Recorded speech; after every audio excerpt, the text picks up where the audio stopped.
अदालत की सेवा में कुछ बातें जरूर रखूंगा। मेरी छोटी बुद्धि कहती है, जिस बात को रश्मि ने भी अपने अंतिम टिप्पणी में इशारे में कहा, मैं उसको और प्रामाणिकता से कहने की कोशिश करता हूं। भारत ने जो व्यवस्था चुनाव की प्रक्रिया के लिए तय की है, उसी व्यवस्था से भर्ती हो पाएंगी। कम से कम उत्तर प्रदेश में ये जान लीजिए, चुनाव की प्रक्रिया वकीलों के आंगन से बाहर कर दी भारत ने। एक बार नॉमिनेशन का नोटिफिकेशन हो गया तो चुनाव परिणाम तक कोई मुकदमा नहीं हो सकता, कितना बड़ा वकील हो, कितना बड़ी अदालत हो। चुनाव हो जाएगा, नतीजा आ जाएगा, उसके बाद पिटीशन लेके आना। अगर ऐसा नहीं करते भारत, हम लोग ऐसा नहीं मानते, तो आपको पता है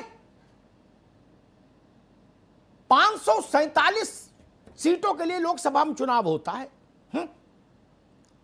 5 लाख से ज्यादा मुकदमे हो जाते प्रक्रिया, और 1947 से आज तक एक चुनाव भी नहीं हो पाता। They stay. रामलाल का केस निपटता, श्यामलाल का मुकदमा, श्यामलाल निपटते, हीरालाल, फिर मोतीलाल। वकील खुश, अदालतें खुश, जय हो रही थी होती, और देश में सरकार नाम की कोई चीज ही नहीं आ पाती। इसलिए भारत ने तय किया कि अदालतों को इससे बाहर करो। वैसी ही निष्ठा, वैसी ही जिजीविषा दिखानी चाहिए।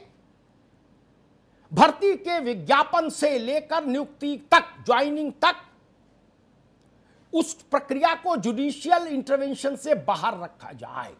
मैं ये नहीं कह रहा हूं उसका अंतिम परिणाम न्यायिक समीक्षा से परे नहीं होगा, क्योंकि चुनाव का अंतिम परिणाम भी न्यायिक समीक्षा से परे नहीं है। लेकिन अंतिम परिणाम, इन प्रोसेस इंटरवेंशन अलाउड नहीं होना चाहिए। मनोज जी, इस पर सोचिए। इसके लिए विधानसभा को अगर कुछ करना हो वो भी किया जाना चाहिए, अगर लेजिस्लेशन जरूरी हो। दूसरी बात मैं अदालतों से कहूंगा, नहीं राधाकांत जी अब नहीं आ पाएंगे आपके पास। अच्छी बात है अदालती सक्रियता रहे, अदालतें हमें कई अवसरों पर बचाती हैं। जब हम तंत्र से निराश होते हैं तो वहां एक रोशनदान मिलता है। लेकिन यह तय करिए कि जिसका दोष पाया जाए सरकारी मुलाजिम का, उसको जेल भेजने तक की जिम्मेदारी निभाइए। जब तक वो अधिकारी डासना ना पहुंच जाए, तब तक जज साहिबान को, सरकार को हुक पर टांगे रखना चाहिए। भाई बताओ आके, बताओ आके, बताओ आके, बताओ आके। और अगर मुझे कोई ये समझाने की कोशिश करेगा वकील कि नहीं नहीं ऐसा नहीं हो पाता, तो मैं 10 उदाहरण दे दूंगा, 10, जिसमें सरकारों ने, अदालतों ने सरकारों से समयबद्ध कार्रवाई करा ली 24 घंटे में, 48 घंटे में। केंद्रीय सरकार से मैं 10 उदाहरण बता दूं, किसी का बहाना नहीं चला। उन्होंने कहा कल गृह सचिव आएंगे, नहीं तो वकील साहब पहुंचे, बोले हाजिरी माफ कर दो, बोला गृह सचिव को बुलाइए, बोले नहीं मानेंगे तो हम जेल भेज देंगे। वैसा तेवर क्यों नहीं दिखाया? अनिल यादव के खिलाफ मुकदमा चलेगा, जांच होगी, कब नौमन तेल होगा, कब राधा नाचेगी। क्या अदालत के इख्तियार में ये नहीं था कि कहते अनिल यादव को जेल भेजो, इनको खिलाफ राष्ट्रद्रोह का मुकदमा लगाओ? राष्ट्र के खिलाफ इससे बड़ा द्रोह क्या हो सकता है अगर आपने मान लिया कि इन्होंने गलत किया? ऐसे 100 उदाहरण मैं दे सकता हूं। तीसरी बात मैं कहूंगा, अगर अदालत को यह लगता है, मैं देखता हूं एक पिटीशन पर 6 महीने गुजर गए, 6 महीने वकीलों का उस पर वाद विवाद चला, अंत में माननीय न्यायालय ने निर्णय दिया, यह अपील, यह लिटिगेशन, अदालत इस नतीजे पर पहुंची है कि यह अदालत का समय खराब करने के लिए दायर की गई थी। अब बताइए 6 महीने तो गए, केवल अदालत के ही नहीं, मेरे उत्तर प्रदेश के भी 6 महीने गए, और करोड़ों रुपया का बारह न्यारा हो गया वकील साहिबान के फीस में। जने कितनों की पायल बिक गई, कितनों के कंगन बिक गए।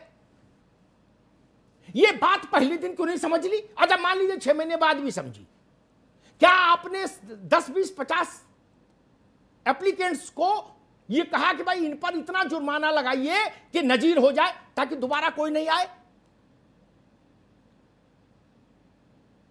नहीं किया ना। ये होना चाहिए, ये करना होगा। इसके बिना नान्यः पंथा एनाय, कोई दूसरा रास्ता नहीं। 2 लाख सिपाही की भर्ती होती है, अचानक पता लगता है करप्शन हुआ, रद्द हो गई। फिर नून तेल लकड़ी जुटाओ, फिर गृहस्थी बसाओ। जब तक किनारे पर पहुंचो तब तक पता लगा बाढ़ आ गई, भर्ती बह गई। ये कब तक, ये सिलसिला कब तक? ये ठीक नहीं। आज इस मंच से मैं बिना राजनीतिक टीका टिप्पणी की ये बात कहूंगा, उत्तर प्रदेश सरकार से मेरा आग्रह है, देखें क्या ये राज्य से संभव है या केंद्र का इंटरवेंशन चाहिए इसमें, मुझे जानकारी नहीं। लेकिन भर्ती की प्रक्रिया को चुनाव की प्रक्रिया की तरह बनाइए। ऑन गोइंग प्रोसेस में अगर अदालतों का इंटरवेंशन और लिटिगेशंस के लिए आप रास्ता खुला रखेंगे तो लिख लीजिए मेरी बात, इस देश में बड़े काबिल वकील हैं, भर्ती पूरी कभी नहीं हो पाएगी, कभी पूरी नहीं हो पाएगी। उत्तर प्रदेश का उसका उदाहरण है। और जब हमने चुनाव के लिए, मेरे पास तो आइडेंटिकल उदाहरण है, जब हमने चुनाव के लिए निर्णय किया तो इसीलिए किया था ना, यही क्षमता जानते हुए इस देश के लोगों की मुकदमेबाजी की, कि इतने मुकदमेबाज आ जाएंगे। अरे करना क्या है, 5,000 रुपए का पर्चा भरना है एमएलए के चुनाव में, उसके बाद मुकदमा ठोक देना है, चुनाव नहीं हो पाएगा। यही ना पूरी लोकतांत्रिक प्रक्रिया रोक देता कोई आदमी मैलाफाइड इंटेंशन से। इसलिए भारत ने तय किया कि अदालतों का हस्तक्षेप नहीं मानेंगे। मैं ये नहीं कह रहा कि इसको संविधान की 9वीं अनुसूची में डाल दो, वो भी एक रास्ता है। जुडिशियल इंटरवेंशन वहां भी खत्म हो जाएगा। और रोज रोज तो नहीं हो सकता, मैं वो नहीं कह रहा, क्योंकि ये प्रक्रिया बाबुओं के हाथ से गुजरती है। लेकिन प्रक्रिया तो पूरी हो। बाद में जिसने गलत किया उसको फांसी चढ़ाइए, उसका घर कुड़क करिए, उसे रिकवरी करिए।